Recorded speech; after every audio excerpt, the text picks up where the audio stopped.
Welcome back to the Omaha Beef Coaches Show. We're going to discuss with him everything going on here. We want to set the standard. We want to give our fans the best thing possible that we can.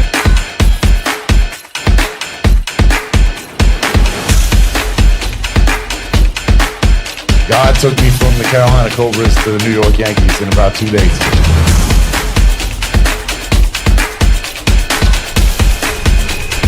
I just love Omaha.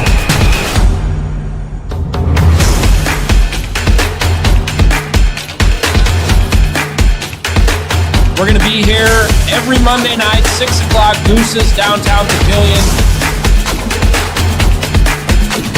Let's get this started now.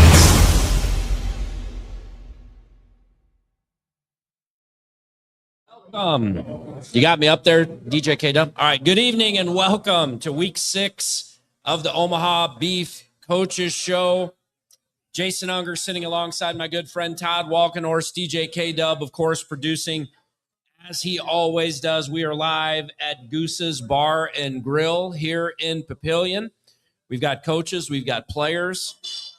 It was an exciting off week, Todd. Bye week, of course. Did you say week 6 or month 6? Week 6. Man, it's been a long season. Feels like it's been longer than that. Long season already. Yeah. This is actually our 6th show here tonight at GOOSE'S. Happy to be with you tonight. And of course, the Beef were on a bye week last week, and some news over the bye week. Owner Ricky Burtz decided to go a new direction. Brandon Negron was let go, obviously, no longer the coach of the Omaha Beef. Adam Loftis, the DC, has stepped in an interim role. Wow, I did not know that. You knew that. I'm glad I tuned in this Yeah. week. See, you're finding all sorts of stuff out here tonight. Good to know. Coach Loftis is here tonight. We'll, of course, bring him in here in a moment to talk with him about how he feels going in to a road game against the Colorado Spartans, Todd. Really, I mean, when you look at the standings, the Beef 0-4, I mean, it's probably a moot point to say it's a must-win at this point, but you're getting to the point of the season when you play a 10-game season and you're sitting at 0-4, sooner or later, you're going to have to get that first win if you plan on being a part of the postseason. Well, if nothing else, it's an important win. I mean, it's an important game at this point for many reasons, obviously. The obvious one is to get that first win. And you got to win, obviously, if you're going to get in the playoffs. Good news, 6 out of 9 teams make the playoffs. We've discussed that. And actually, if you go look at the 6th, 7th, and 8th place in the NAL teams, they all only have 1 win. So you're only a game out of this, quite frankly. Right. It's a pretty top-heavy. It's top-heavy at this moment. It's just worked out that way. And uneven balance of how many games everybody's played and all that fun stuff. But the good news is, and we had talked about that if you watched In the Huddle last week with DJ K DuB, and we went really in depth into the coaching situation. So we want to hear more on that. I'd go tune into last Thursday night. That I thought was a pretty good segment with everybody involved in that. Really good. The bottom line is, and this is what's beneficial for Omaha, is they still control their own destiny. Even at 0-4 right now, they control what they're going to do with 2026. Right. And as you mentioned, it starts this Saturday. Go out, start winning games, and you take care of business, and you'll get in the tournament and be playing your best ball at the end of the year. That's what it's about. Probably going to have to go on the road to do it. Well, maybe. I mean, there's still a lot of scenarios that first get in, then improve your position if possible, and then the way you will not win a championship is not being in the playoff. That's true. So the first goal is to get in, and that's always been the first goal. It's a little more difficult at the moment. Obviously, dug a little hole to do it, but again, Omaha controls their own destiny. They don't need help from anybody. If they go and start winning games, they will get into the playoffs. And again, if they start winning games at this point, that means you're starting to play better, because obviously the first 4 games haven't been their best ball, or nothing that's going to get you far into the playoff. And quite frankly, if you want to look at it too, you're 0-4, and then you look at the top 4 teams in the NAL right now. Well, it's the 4 teams you played. Right. Right. And a couple of those games you were ahead in the second half. Yeah. Too. So, so you can make a case that, a couple of those teams you're not that far behind. Definitely let games get away. A couple others played better than you. And you have to address that. And again, you got to get better. So anyways, the path's still there. The goal's still the same. Is it more difficult? Obviously, but win your game. Starts this Saturday. And, I think people look at it and say there's a favorable schedule. I'll say it's favorable just because it's the teams that are currently including Colorado, 5, 6, 7, and 8. Right. In the NAL, based on the standings. No judgment. That's just where they are. Yeah. Omaha's 9th, though, so they're all above them. But it's not the 1, 2, 3, 4 teams right now. So on paper, it might be a little easier, but nothing's easy. I mean, until you win the first game, it don't matter. So that's right. You got to figure out how to do that. One. And I know that's what went into this organization's mindset with the decisions that were made this week. And let's be frank, it was not a matter of just making a change at the head coaching position. Yeah. A lot of people are involved. Again, if you check out Inside the Huddle last Thursday night, really got into this too. A lot of things happened in the last week, whether it's on the coaching staff. Brandon was the obvious one. Adam's, stepping into that position right now. It was organization on the coaching staff, things that they were doing. We did a deep dive this week with them, looked at what they were doing, what was working. And you do that during a bye week anyways, usually. Sure. You do a self-scout. You see what's working, what's not, what can we improve on. Looked at the playbook, what's working, what do we want to do. And also importantly, you can look at the transactions. You can see there's evaluation of, the personnel on the field. You have to make some decisions there too. And there have been, several transactions. Some have been reported. Some are guys on their way still or still in the wings. So it's going to be a different team in many ways come Saturday night in Denver. I believe from what I've seen, it's going to be a better team. But that being said, you still have to win a game. So, not going to sugarcoat that at all. I believe they're in a better position to do that than they were. But, Marty Schottenheimer used to say, you are what your record says you are. Right now, you're 0-4. So, the goal is to be 1-4 and then go from there. Yeah, and we went through this last season. Of course, Brandon was brought in after, I believe it was week 4. And you and I were talking on the way here. I mean, you're in the middle of a season, obviously a season that has not gone the way you thought it was going to. It's very difficult at this point to throw everything out and say, we're going to put in a new offense. We're going to do this. That's a pretty much an impossibility to try and do that in 1 week. So you've been around the game a long time. You were part of the transition in the past week. What do you think the Beef are going to do to kind of bridge that gap with the game coming up here on Saturday? Well, you're correct. It is hard. I mean, it's not easy. And, the mindset, even though, the record was different last year when a change was made, right? The mindset's the same. Did we have the best team on the field, or were they performing at the expectations or the standard or whatever you want to call it? Right. That's expected here in Omaha. And, this year was no. Last year at that time it was no too, despite the record, right? Yeah, because we were talking about that a lot during the broadcast. I mean, they were winning games, but it just didn't feel like everything was clicking. And if you're a fan of Omaha, I think that's a good thing that you look and you say they care that much because that's the goal, right? Is to win it all, not just to, first play 10 games, right? Everybody can do well. Most teams are able to play 10 games, right? But they want to be competitive and they want to be competing for championships at the end of the year. And obviously 0-4, you're not in position for that right now, so it's a bigger lift right now. But these decisions were made for the same reason, right? Yeah. So what you said, what bridging into it, it's, again, being better on the field. Sometimes, even if it's a business or whatever, you have to analyze all the butts, all the seats, make sure you have the right butts in the right seats, sure. Right seats, right butts, all that, right? And they did that. I hats off to everybody that's been a part of this. And there's people that you don't know about that have contributed as well. So there's a lot of buy-in. And the couple other things that I really liked, it starts with the players, right? Players were not happy. Right. Especially after that last game. And, we could talk about teams that don't have the history that Omaha has or some of the success and longevity.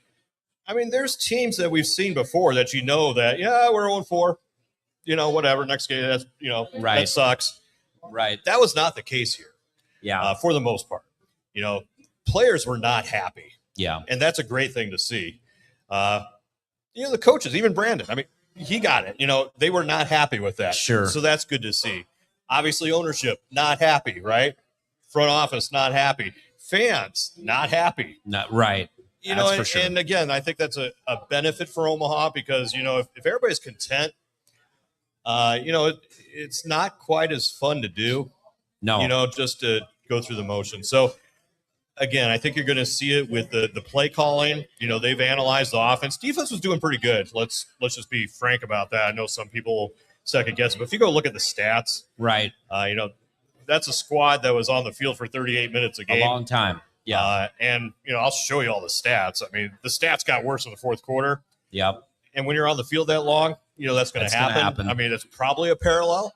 Not making excuses for it, but I think everybody kind of likes where they are, and if they're on the field less, and look at how many points they're giving up a game. I think it's like 20, or they're giving up 40, but right, right. If Omaha can score more than 21, that's where they're at right now. Yeah, that's going to help them. So everybody knows the goals.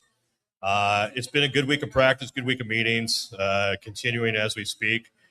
Get fully into it this week as they get ready for Colorado. But as you mentioned, Colorado's a good team.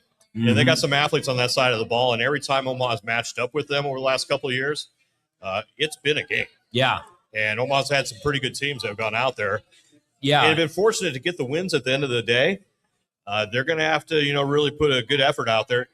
And something, Omaha can't beat themselves. Yeah. Which they've been doing a pretty good job of most of the season. I think they're minus 7 or 8 on turnovers. Yeah, and you just can't give opportunities to most teams. Right. You give them extra possessions, you make mistakes, you're creating points for them. Most of these teams don't need that help. Right. And so, again, as we said, it's really up to Omaha to control their own destiny, play their game, play to the level that, is expected around here, and that they know that they can play and that they want to play. Get the first win, then look at the second, and go from there. And even if they got in the playoffs at, 3 or 4 wins, all you got to do is get in. Yeah, then anything can happen. And I'll guarantee you, if this team gets in at 4, most teams are not going to want to see Omaha in the playoffs. No, if they get into the playoffs. Right. Unless some things change. Maybe they're not playing well. I don't know. But for the most part, they have the history and, 5 straight championship games. That doesn't happen on accident. No, it doesn't. I'm not saying it's going to happen this year. Obviously, a lot of work to do that. But Omaha's got some experience if they get to that point. And, again, start Saturday. Yeah, everyone that follows the Beef obviously knows the Beef story this season. Let's talk about the Spartans a little bit. They're 2-3, but when you look at that 2-3, it may be a little misleading, Todd, because their losses have come against Pueblo, Southwest Kansas, and Salina by a total of 24 points. I mean, they've played some really close games. Their 2 wins were lopsided wins. Their losses were kind of back and forth games where a possession here or there could have maybe changed the outcome of that game. So, as you mentioned, they have good athletes. We know about Stephen Newbold, Bissett Woodley. You start with Stephen Newbold. If he's on the field, he scares me. Right.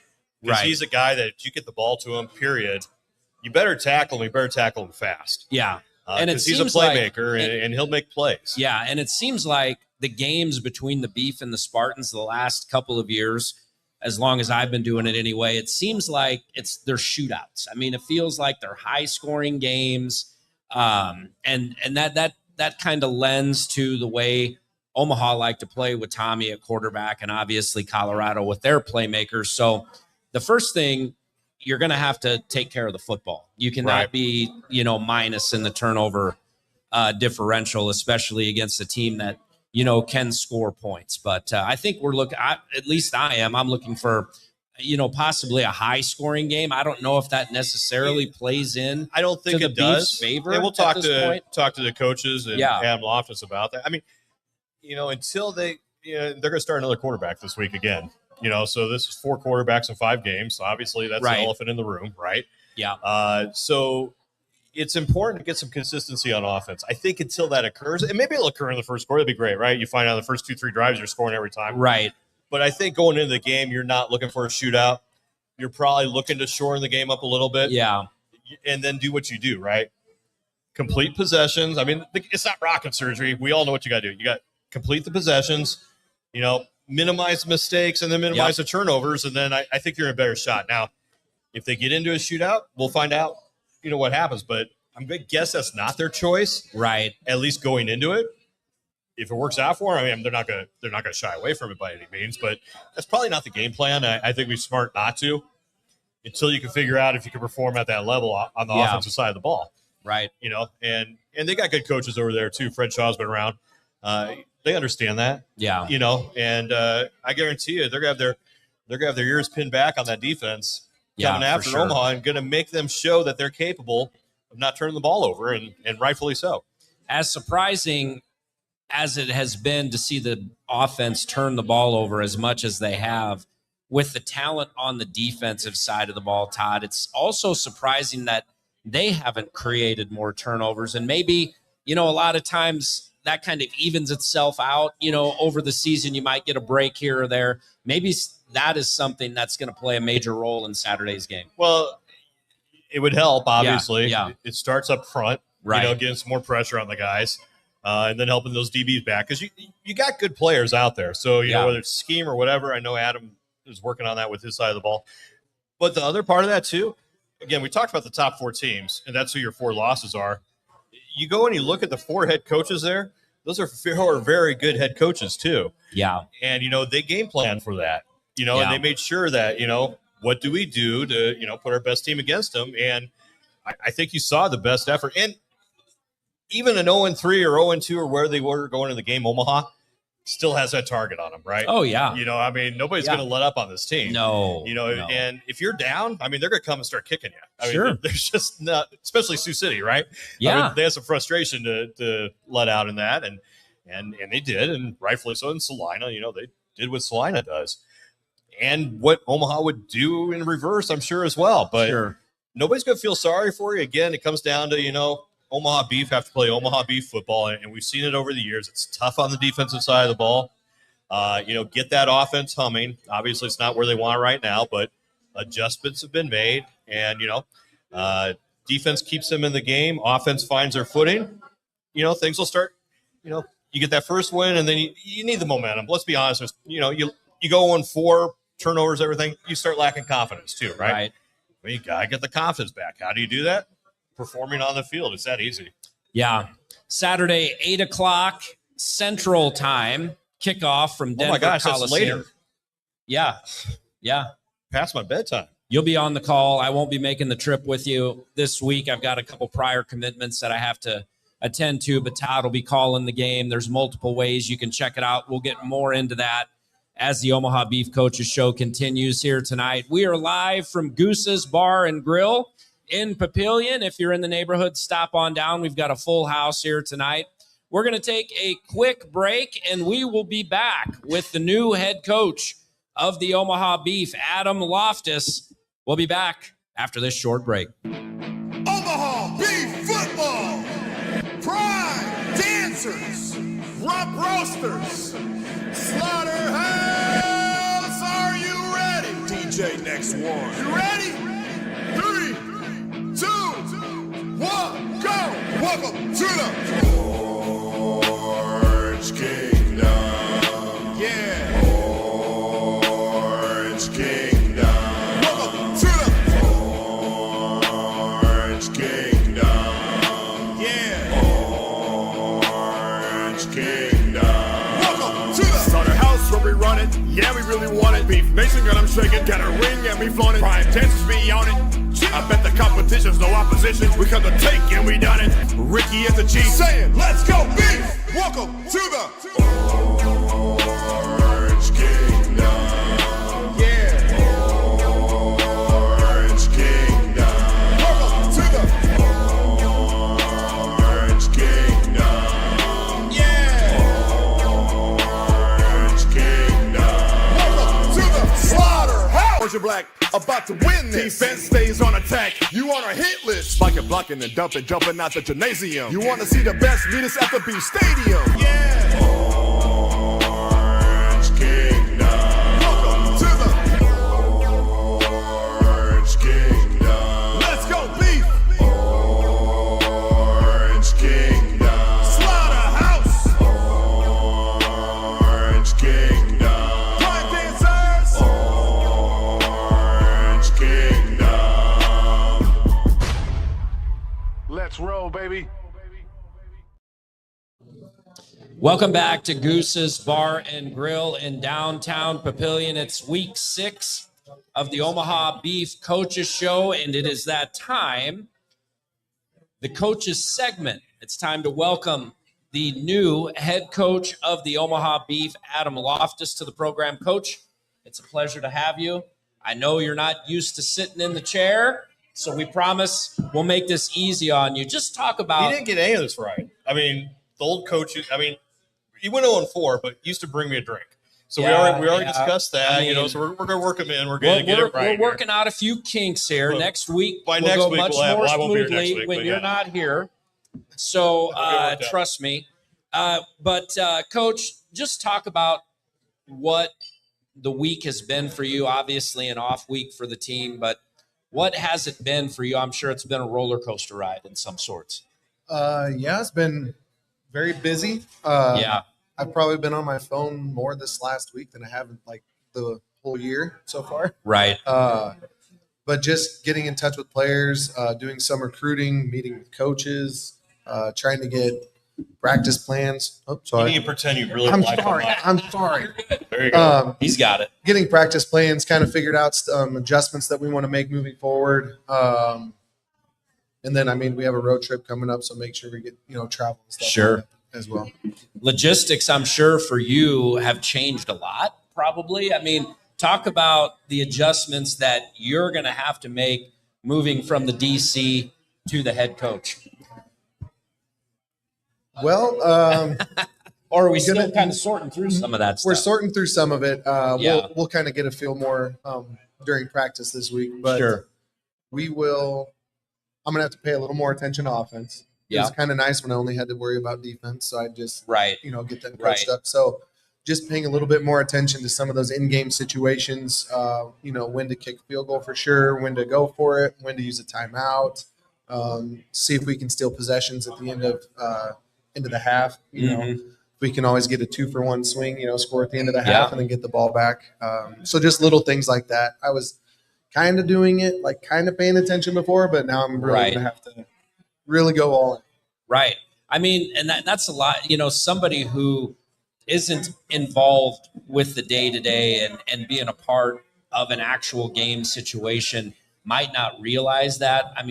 You're focused on the defense. When the offense is out there, you're meeting with guys, maybe going over some things you want to change after seeing what the other team is trying to do against you.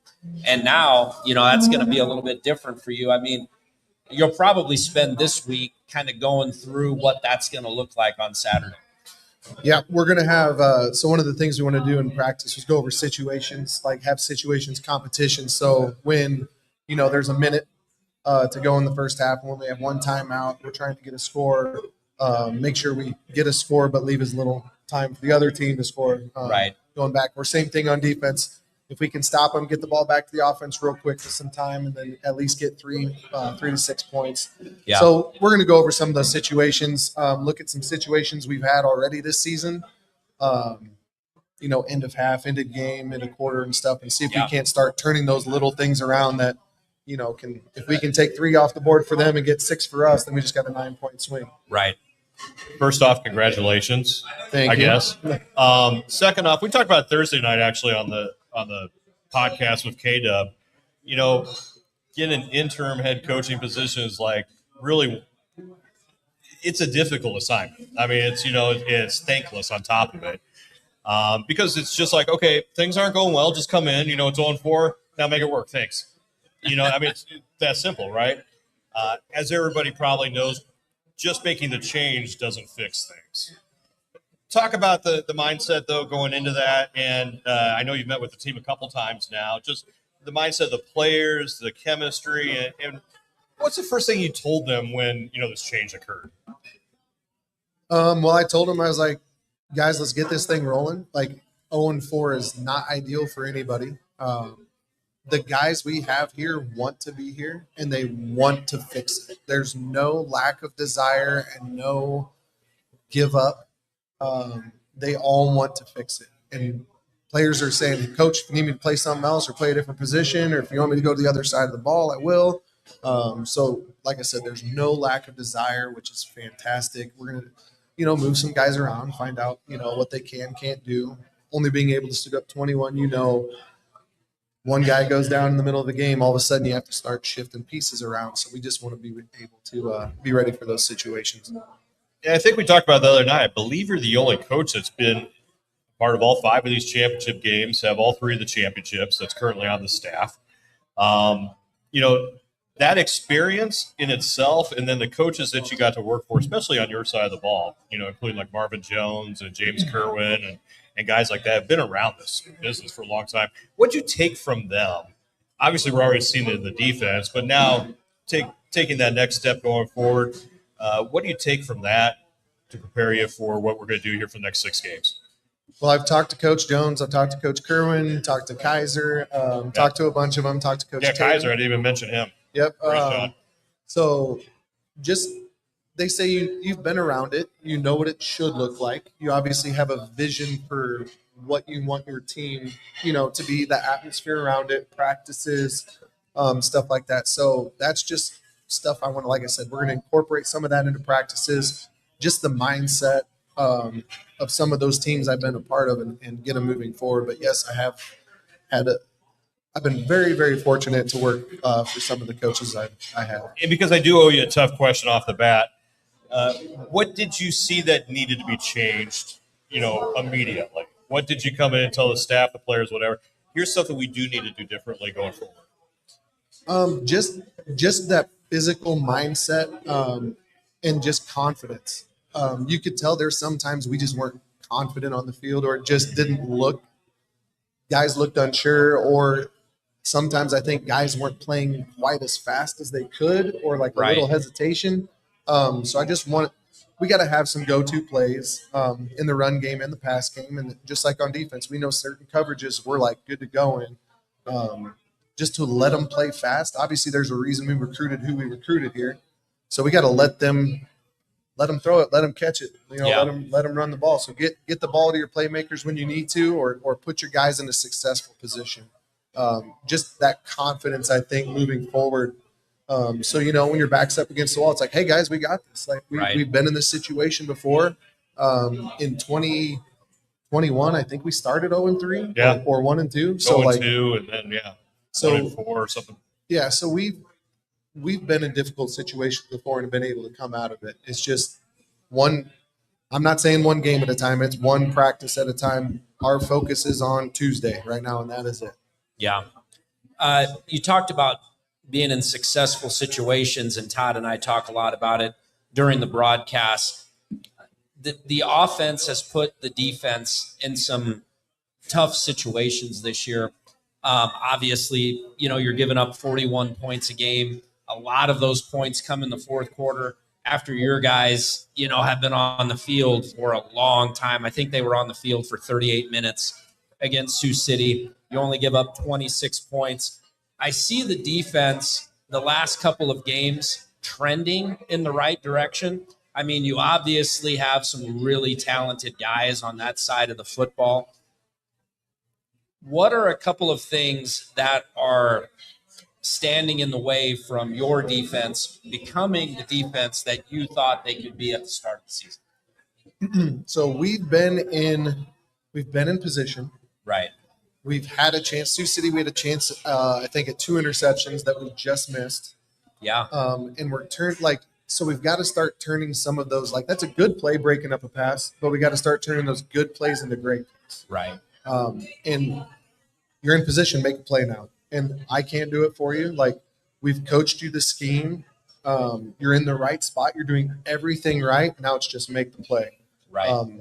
So once again, the confidence thing we talked about, doing some of the situational competitive things in practice, I think is gonna help. The guys will start chirping at each other in practice in a good way, which is good because we want a little bit of that swagger. But like I said, it's all those little things. Instead of a good play, it's got to be a great play. Instead of an okay play, it's got to be a good play. And just start moving those one at a time, and they'll add up throughout the game. I mean, against Salina, you know, the offense put you guys in a hole early with the pick sixes. But when Salina was able to score, there were many times where it didn't feel like your guys were not in a position to make a play. It just seemed like they were just barely, you know, missing that opportunity to make that play. And give credit to Salina. They were able to make the plays in, you know, with good coverage. I mean, there were many times on some of those throws where you had guys right there. And I mean, I was talking to Todd a little bit. I mean, some of that stuff typically evens out, you know, as you go through the season. You get a hand on one of those balls, you tip one of those balls up and pick it off. I mean, it may be a case where, you know, things like that start going your way on the defensive side of the ball. I mean, I hope You're so. hoping so. I hope so. Yeah.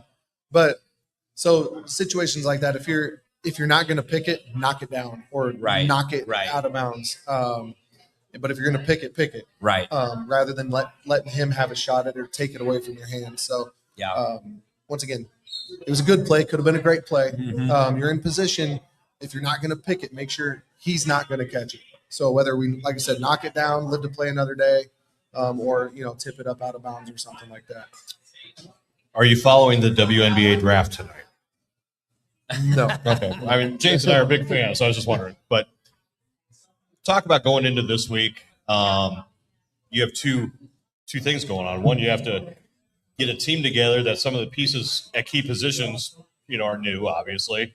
So you have to figure out how to do that. And then two, also prepare for a pretty good Colorado team.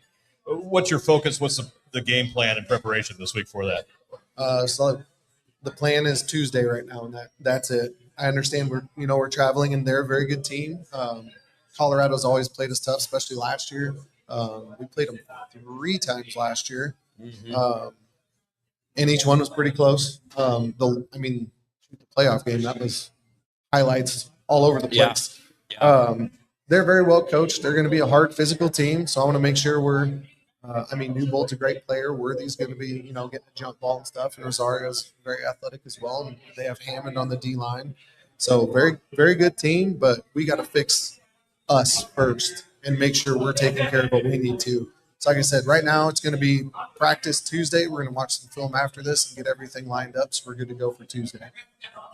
You're obviously defensive coach in charge of the defensive side of the ball. Talk about what's going on the offensive side of the ball as far as coaching, as far as game planning, offense, and new personnel on the field. So we got some new players in. Got a new quarterback, Gio. He's a vet. And Omaha fans should remember. Yeah, should remember him. He's had a couple games against Omaha over the years. Yep. Ended up on the wrong side, but not because of his effort. No, he's very athletic. We know what we're getting with him. A good vet, knows the game. He's no stranger to indoor.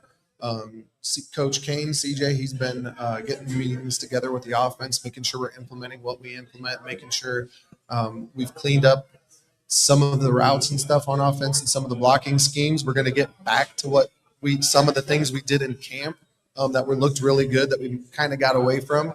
Like I said, I'm a defensive coach. I coach offense in high school, so I know a little, and then I know what also hurts us or what puts us in a bind. So some of those route combinations or blocking schemes, if they can clean some of that up. And is it a fair statement that we made earlier? And obviously we don't want you to give away game plan, but you're probably trying to avoid a shootout this week. I mean, you need to get in there, probably shorten the game up a little bit and make sure you can get that offensive team on track a little bit. I mean, if it's rolling, it's a different game. But going into it, I assume you're just trying to, control the game a little bit. Yeah. Time of possession to be great if the defense was off the field a little more. 38 minutes is a lot, isn't it, Coach? But yeah, just control the game, control the line of scrimmage, be able to run the ball when we need to run the ball, be smart about when we take shots. But like you said, if we're finding something that's working and we can kind of get it rolling, I don't want to take my foot off the gas. How much do you plan on contributing to offense during the game? We will see how the game goes. If I can sit back and just, like I said, be more of the game manager type of, hey, let's take a timeout here. Or, hey, let's run the ball here. Waste some more clock. I can do that, but preferably, I'd like to sit back, and if they get things rolling, just let them go. Just watch the game. Yeah. DJ K DuB, what do you got over there, brother? DJ K DuB in the house. Hey, we got one from the fans here. All right, let's do it. In the house here at GOOSE'S. Being a defensive mindset for so long, what is your mentality going to change being the head coach? I don't know if my mentality is going to change. Hold teams to under 30 points and let's score 50. That's the goal. I think if anything that I can help to the offensive side is just more of that physicality. I love a physical defense that flies around, so let's bring that to offense. Get receivers blocking, cracking, linebackers, see if we can run the ball, be smart about when we take shots. We got skill guys at receiver. We just need to get them the ball. So, like I said, we got playmakers. Just get the guys the ball and let them do their work. Right. Well, Coach, we appreciate you joining us tonight. Your first ever Omaha Beef Coaches Show appearance. We wish you the best of luck as you head to Colorado on Saturday. It's a tough spot to be in, but you're a veteran. You've been around the game a long time. I know Omaha Beef Nation and all of us here at the table have a lot of confidence in you, and we wish you the best of luck. Thank you very much. Coach Adam Loftis joining us tonight here at GOOSE'S Bar and Grill, downtown Papillion, week 6 of the Omaha Beef Coaches Show. We're going to take another quick break, and when we come back, we will be joined by the owner of the Omaha Beef, Ricky Burtz. There's a lot of excitement. If you saw Primetime Beef Huddle with Todd and with DJ K DuB on Thursday, there was a major announcement. We're going to talk a little bit with Ricky about that. When we come back, we'll be right back. GOOSE'S Sports Bar and Grill in Papillion. It's the Omaha Beef Coaches Show. We'll be back in a moment. It's pretty simple. We change oil. As a single parent, I come here because I trust them with my car care needs. It's been very good, very fast. I've never had to wait. They've never tried to upsell me, but at the same time, they have always given me options. It's great customer service, very friendly staff, and it's really fast and easy to get in and out. Stop by King Sash Oil today. We change oil with a smile. I love these guys. Ace Rent to Own. 4 ways to save. 1. Cash sales with our best price guarantee. 2. Up to 12 months, no interest. 3. Short-term leasing. And 4. Our best rent to own, low weekly rate. Ace Rent to Own, where we make friends. Welcome back to GOOSE'S Bar and Grill in Papillion. Every Monday night, we are here. It's the Omaha Beef Coaches Show, 6 to 7 o'clock. Jason Unger, Todd Walkenhorst. Producer DJ K DuB, obviously joined by Coach Adam Loftis here a moment ago. Pleasure to bring him on board. And we are happy to have the owner with us, Ricky Burtz, sitting at the table. We talked with Coach a little bit about, everything that's happened this week. It's a bye week. Talk about your thought process after the game on Saturday, the 26-6 loss to Sioux City. What has it been for you? I mean, this is the second year in a row you've had to make a coaching change during the season. Obviously not something I'm sure you enjoy doing. I know you had a good relationship with Coach Negron, so I'm sure, that was not an easy thing for you to do. But I think all of us among Beef Nation felt that it was maybe time to make a change. Obviously, if you're going to do something like that, it's during the bye week when you have a little extra time to implement some things. So maybe walk the fans through what it was like for you going on from after the Sioux City game to where we are today. First of all, and I'll say this, I'm very appreciative of the job that Brandon Negron did for the Omaha Beef football team on the field and off the field. It is of my opinion and my belief, and I was talking to one of our fans earlier, that had we not made that move last year, we would not have made it to the Right. championship game. That's just how I feel about it. I guess we're never going to know on there, but I'd say at the end of the day, Jason, sometimes the right decision is not always the easy decision to make. And those decisions are compounded whenever you have personal relationships Sure. with people involved. But I mean, make no mistake, at the end of the day, I will always make the decision of what I think is in the team's best interest. Now, I know that I'm pushing 2+ decades. I'm actually over 2+ decades of owning an organization. And in all of those years, I've only made a coaching change 4 times in the 2+ decades of doing this, where I've made a change during the season. Right. Now, what's ironic about all of that, Jason, is every single time I made a change during the coaching season, all 4 of those years have happened here in Omaha. Now, I say that because I have, like I said, 2 decades of experience leading up to that point. And, Sure. you know, I've made mistakes before in the past. Of not making a change during the season and instead letting the season ride itself out. And so, yeah, I mean, the 4 times I've made a decision during the season has been here in Omaha. And it's because as I continue to be involved in this business, I feel like I get better and better at what it is that we're going to do and what those end results are. And so to not make those changes would be really going against everything that I know from a business standpoint. Right. And so, again, they're never easy. You know, I mean, whenever I made the decision a year ago to go into that, I thought it was going to be something that was going to be a long-term commitment of what we were going to do. I said on the show multiple times, all of our shows, that Coach Negron would be the first coach that I've won multiple championships with. That was the belief when I went into making that decision, and the decision to part ways with Coach Negron is with that same belief. And, you know, Coach Loftis has been here since 2019, my first year with the Omaha Beef. He knows what the expectation is. He knows what it is that we have to do. And again, it just, they say the definition of insanity is do the same thing over and over, expecting a different outcome.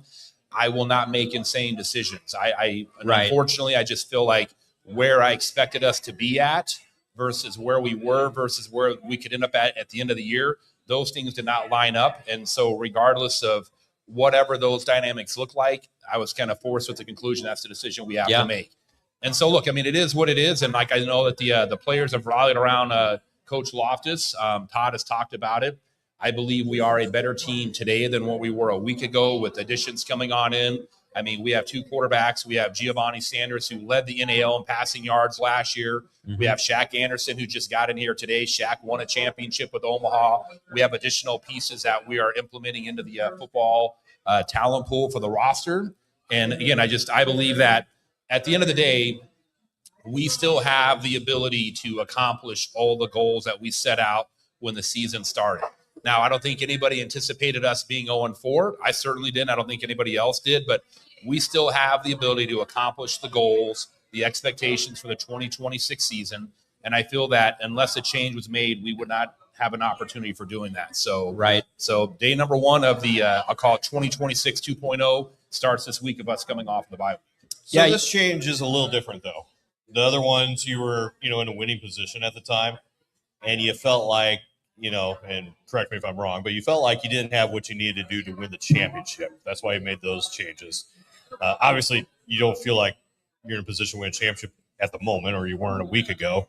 But you also have some, maybe culture and confidence issues on the field. I mean, 0-4 is different than, the other 3 you had winning records when you did it. Talk about how this one's different, and did that go into your factoring at all? And obviously it's a heavy lift now for Adam, because not just that, it's like, okay, just start winning games now and, change that culture, change that confidence. Obviously winning does that. But this is a little different change or transition. It is, Todd. I mean, but I don't think any of our fans would disagree that we could easily be 3-1 sitting here right now coming out of the bye week. I mean, minus a couple of things that happened in the game against Salina, we could very easily be 3-1 instead of being 0-4. I think anybody would agree with that.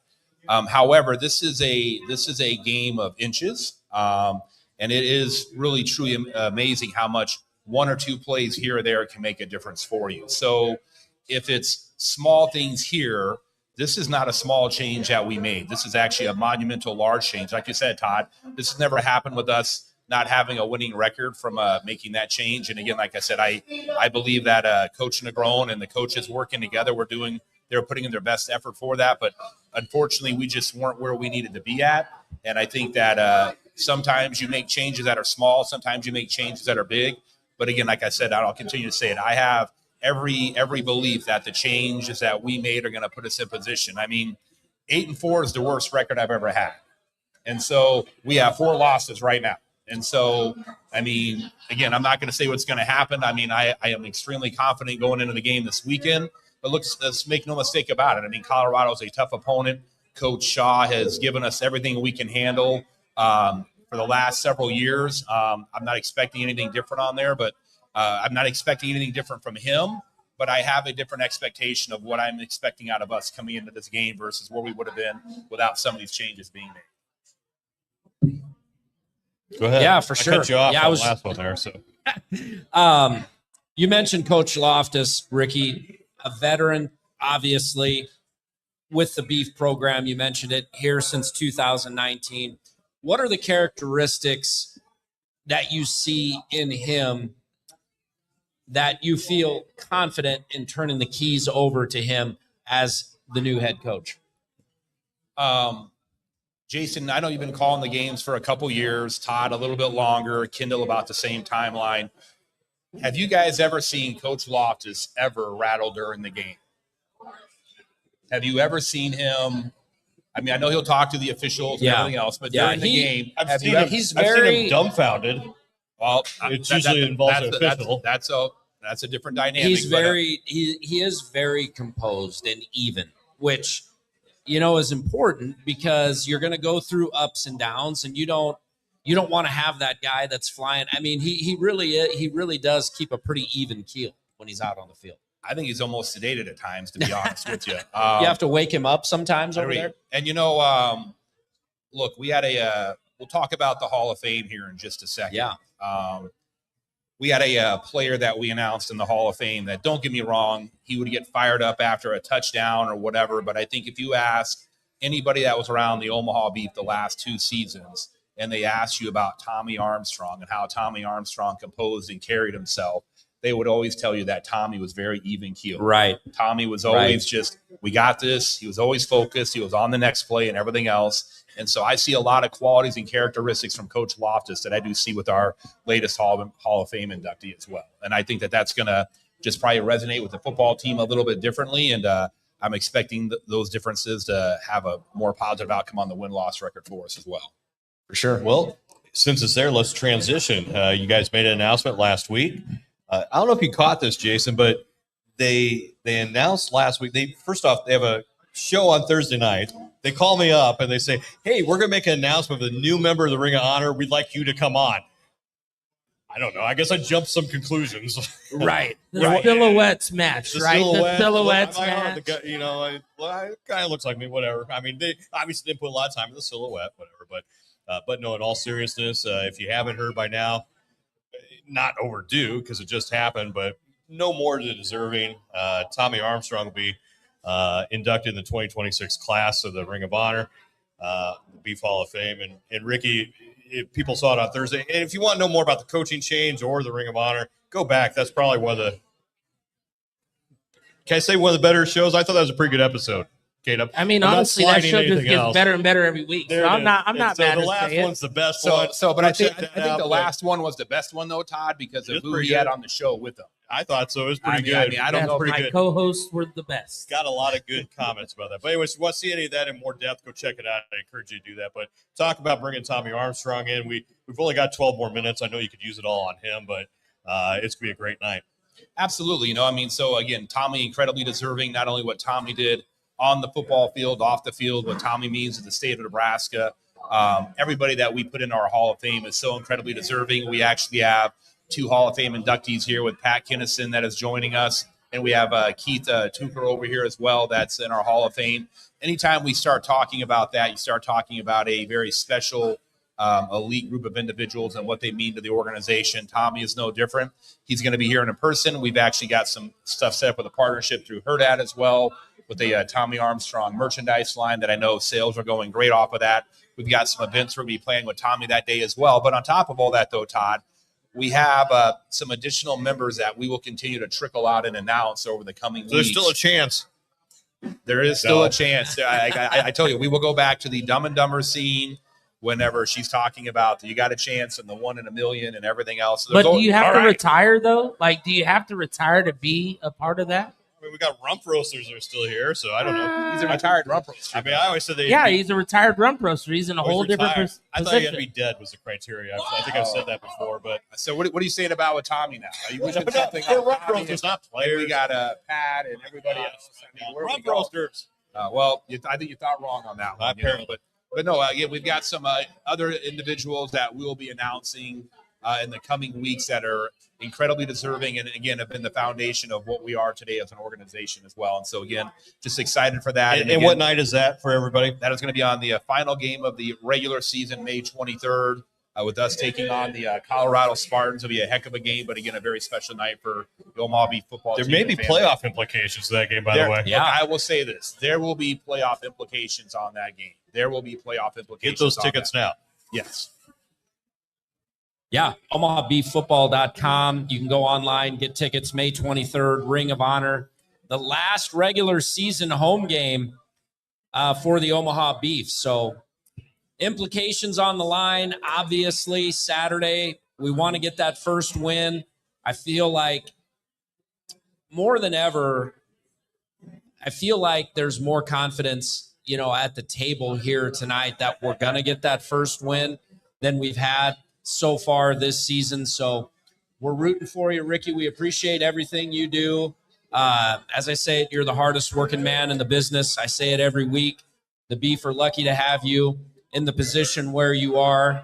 We're going to right the ship. Ass in the business and this guy over here. No, but I was going to. But I'd say, look, I'm lucky to be here as well, though. I mean, it's everything that Omaha is, the standard, the expectation, and all that. There's a lot of tradition and history that was built before I got here, and I want to just continue to build on that. We have an expectation of what it is, and I'll just say once again, I mean, every goal that we accomplished, or our main goal that we accomplished before the season started, is still attainable for this football team, and I'm expecting us to be there. Well, we See you out in appreciate Denver Saturday night. Yeah. We appreciate Ricky Burtz joining us tonight. It's the Omaha Beef Coaches Show, GOOSE'S Bar and Grill, downtown Papillion. We're here every Monday night, 6 to 7 o'clock. Todd and I will be back to wrap up this week's Coaches Show after this short break. Omaha Beef Football, Prime Dancers, Rump Roasters, Slaughterhouse, are you ready? DJ next one. You ready? 3, 2, 1, go! Welcome to the Orange Kingdom. Yeah. Orange Kingdom. Welcome to the Orange Kingdom. Yeah. Orange Kingdom. Welcome to the Slaughterhouse where we run it. Yeah, we really want it. Beef Nation gun, I'm shaking. Got a ring and we flown it. Prime Dancers be on it. I bet the competition's no opposition. We come to take and we done it. Ricky is the chief saying, let's go Beef. Welcome to the Orange Kingdom. Yeah. Orange Kingdom. Welcome to the Orange Kingdom. Yeah. Orange Kingdom. Welcome to the Slaughterhouse. Orange and Black about to win this. Defense stays on attack. You on our hit list. Blocking, blocking, and dumping, jumping out the gymnasium. You want to see the best meet us at the Beef Stadium. Yeah. Orange Kingdom. Welcome to the Orange Kingdom. Let's go Beef. Orange Kingdom. Slaughterhouse. Orange Kingdom. Prime Dancers. Orange Kingdom. Let's roll, baby. His Bar and Grill in Papillion. Jason Unger, Todd Walkenhorst, joined by the host of the Primetime Beef Huddle. It's DJ K DuB. That was one of your best shows last week, by the way. It really was. I'm never afraid to admit it. I mean, I do enough podcasting where the only way you get better is always analyzing, looking. So I appreciate you joining for a second time. And I love that couch. Dude, it's That chair's pretty nice. It's hard to get out. You know how I gauge success. You didn't even get the couch. I didn't get the couch. No, I was you mailed remote. it in. You know how I gauge success when it comes to the primetime beef huddle, DJ K DuB. My wife and I were watching you guys, excellent show. And I said, we hadn't eaten yet. And I said, maybe we can get some dinner. And she's like, well, no, we have to finish the show. Wow, you got the wife? Yeah. Was it because of Tommy, though? Be honest. Was it because of Tommy? It might have been because of Tommy. It might have been. It wasn't Todd.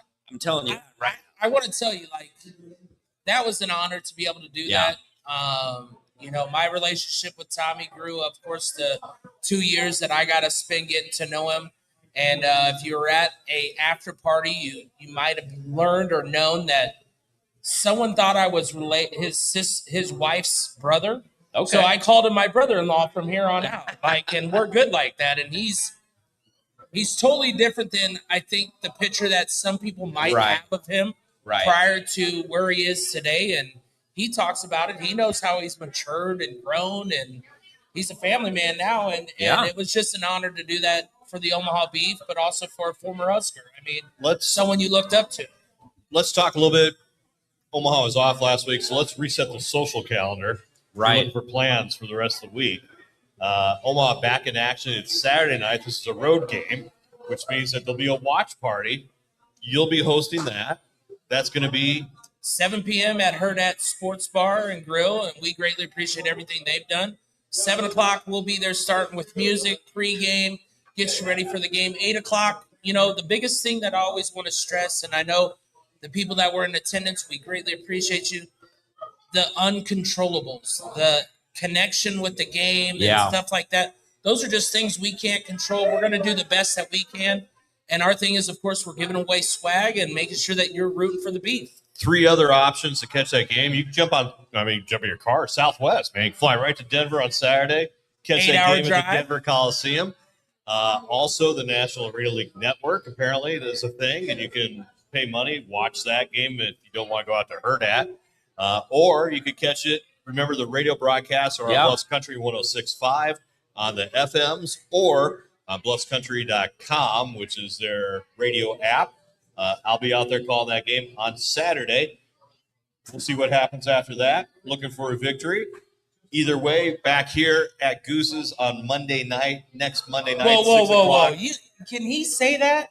He can't say that, What did I say? You took his thunder. You won't be here. You're again on that vacation or something. Business trip. Yeah. So business trip. You can't make the announcement of the good times Somebody to will come be back. here. Somebody will be here. We'll be here. I Definitely. got in my contract to give us a couple, okay. so that'll be one. And we'll be in good hands. Yeah, and the next home game for the Omaha Beef will be April 25th, 6:30 versus the Dallas Bulls. It's been a while since we've been at the Slaughterhouse. It feels like a long time, but the next home game, April 25th against the Dallas Bulls.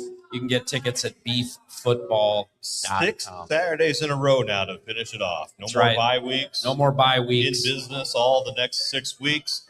As you mentioned, a few games coming up at the Slaughterhouse, and they're all big games from here on out. Oh, yeah. Just be frank about it. So that's right. Get your tickets, catch those if you can. Home games as well, also on Bluffs Country 106.5.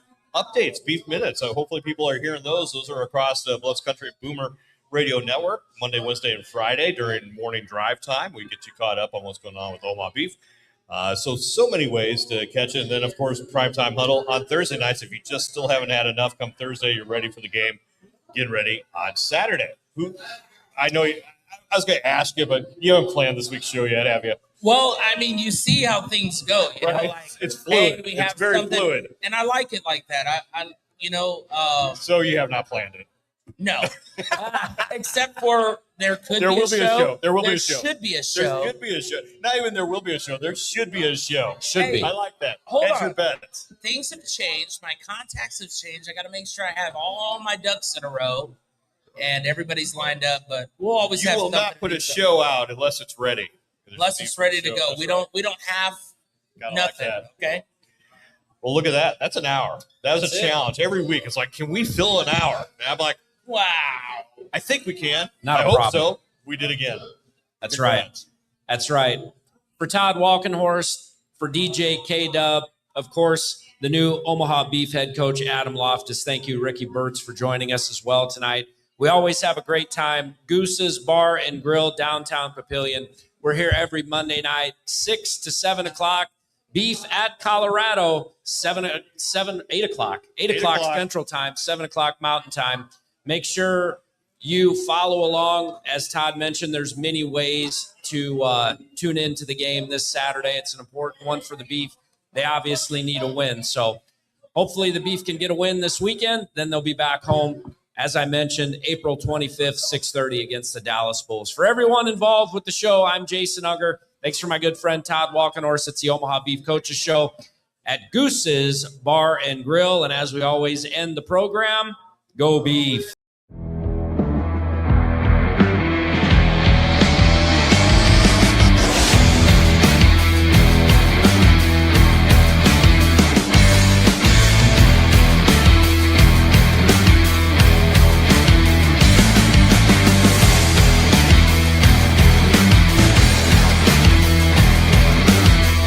The standard is the standard. We set the standard.